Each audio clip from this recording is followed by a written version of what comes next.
Bonjour à tous et à toutes. Good morning, everyone. Tasumai. Au nom du Père et du Fils et du Saint-Esprit. Amen. Que Jésus-Christ, compatissant et miséricordieux, vous donne la grâce et la paix. Béni soit Dieu, maintenant et toujours. Oui, Jésus a accueilli avec compassion le lépreux qui a osé s'approcher de lui. À notre tour, laissons-nous toucher par son immense miséricorde. Prions le Seigneur.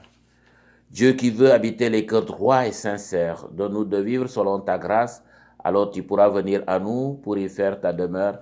Par Jésus-Christ, ton Fils, notre Seigneur et notre Dieu, qui vit et règne avec toi dans l'unité du Saint-Esprit, maintenant et pour les siècles des siècles. Amen. Alléluia, Alléluia, Alléluia, Alléluia. Un grand prophète s'est levé parmi nous. Dieu a visité son peuple. Alléluia, Alléluia, Alléluia, Alléluia. Le Seigneur soit avec vous et avec votre esprit. Évangile de Jésus-Christ selon saint Marc. Gloire à toi, Seigneur.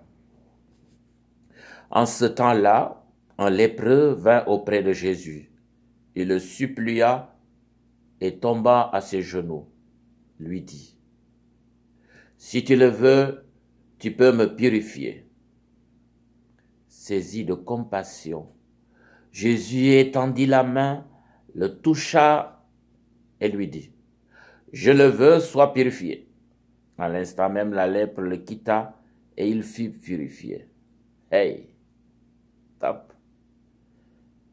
Mais avec fermeté, Jésus le renvoya aussitôt en lui disant, « Attention, ne dis rien à personne, mais va te montrer au prêtre et donne pour ta purification ce que Moïse a prescrit dans la loi. Ce sera pour les gens un témoignage. » Penses-tu?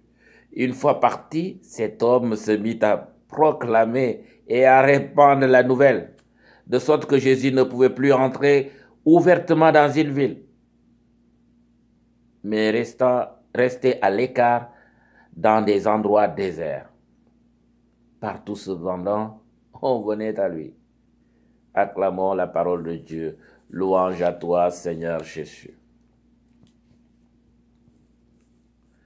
Eh oui, il faut aussi le faire, cette époque-là. Toucher un lépreux. Qu'est-ce que cela ça signifie? Guérir, purifier un lépreux? Oui, chers frères et sœurs en Jésus-Christ, à Capharnaüm, Jésus avait parlé avec autorité et a manifesté sa puissance en chassant un esprit maléfique qui tourmentait un homme. Ceux-là, tous avaient apprécié ses actions et ses paroles, étaient touchés. Pour beaucoup de gens, ces signes sont la preuve que le règne de Dieu est en marche, est en œuvre en Jésus-Christ. Mais de là faire une guérison, une purification d'un lépreux à la suite, n'est pas un simple fait divers. Cette guérison révèle un signe d'ordre spirituel car la lèpre était considérée à cette époque-là comme un signe caractéristique d'une infidélité envers Dieu. La contracter est synonyme d'être considéré comme un impur, un pécheur, la conséquence du péché. Et de ce fait, elle crée une distanciation physique avec les siens et les autres membres de la société. C'est terrible. C'est la quarantaine prolongée indéfiniment ou l'isolement social, sauf en cas de guérison actée par les experts du culte, c'est-à-dire les mandatés de Dieu, ici les prêtres. C'est cette compréhension de la maladie que nous partage le texte du livre des Lévites en ce dimanche. En effet, être à mesure de guérir un lépreux et de le purifier relève d'un privilège divin ou d'un mandaté. Changer l'impur en pur n'est pas à la portée de tous et de toutes. En le faisant, Jésus montre qu'il est le Messie de Dieu, capable non seulement de la guérir, mais de purifier le malade. Il peut pardonner les péchés et purifier tout homme qui en fait la demande et lui fait confiance, comme c'est le cas pour ce lépreux. et autres personnes au cours de son ministère pastoral en Palestine. La guérison du lépreux est un signe expressif de la présence du royaume de Dieu. Jésus est la source de pureté qui doit nous contaminer, qui doit te contaminer et réhabiter comme enfant de Dieu sous un même toit. Jésus ne veut pas des exclus en famille de Dieu. Il souhaite nous libérer de toute racine intérieure du mal. Il nous suffit d'exprimer notre confiance en lui. C'est lui qui nous redonnera la dignité d'enfant de Dieu, de nous intégrer dans la famille, comme il le fait pour ce lépreux qui va maintenant rejoindre les siens. Oui, c'est lui notre union quand tout nous sépare. Je dis bien quand tout nous sépare, c'est lui qui fait notre union. C'est lui qui nous rassemble. Il nous intègre dans la famille de Dieu et des hommes. Oui, avec le Christ, plus de distance qui nous sépare de Dieu, de sa tendresse et de sa miséricorde infinie. Cette guérison du lépreux est comparable à l'acte de la résurrection des morts. La mort nous a éloignés. Grâce à la résurrection du Christ, nous sommes rapprochés de notre Père, de Dieu, de chacun d'entre nous. Oui, seul Dieu en Jésus-Christ est capable de nous obtenir un tel salut, une telle rémission. La vraie question aujourd'hui est de savoir si nous aussi ne sommes pas des lépreux.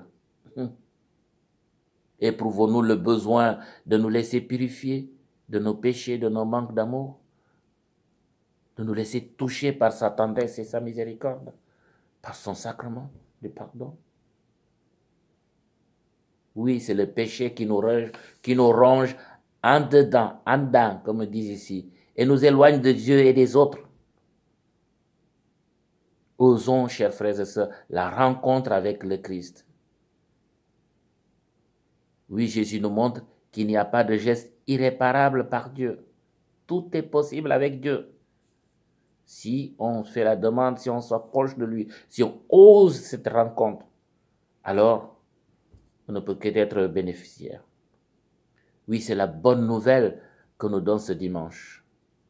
Prions ce dimanche pour que tous les malades, de toutes sortes, surtout en cette pandémie, que tout malade soit considéré et pris en charge au mieux. Covid ou pas, ne laissons personne à la marge. Oui, nous ne devons pas désespérer aussi, car notre Dieu n'est pas celui des morts, mais celui des vivants, celui qui veut le bonheur et la joie de chacun d'entre nous, même au milieu de nos troubles. Oui, par Jésus-Christ, il se fait proche de chacun de nous, il se fait proche de toi, il se laisse toucher dans ses sacrements, dans son Eucharistie. Il est miséricorde, tendresse et pardon, même au cœur de nos troubles et de nos infidélités. Il est là. Prions. Seigneur, apprends-nous à imiter le Christ. Que tout ce que nous faisons soit fait pour la gloire de Dieu et non des hommes et des femmes. Comme Saint Paul, que le Christ soit notre modèle, afin que nous ayons toujours de la compassion pour tous ceux et ceux qui souffrent de maladies, d'isolement, de distanciation physique. Oui, rassemble-nous dans ton amour et ta paix. À tous, à toutes, je dis bon dimanche, bonne fête de Saint-Valentin, aimons-nous sincèrement. Bonne semaine. Que Dieu Tout-Puissant nous purifie et nous renouvelle. Au nom du Père et du Fils et du Saint-Esprit. Amen.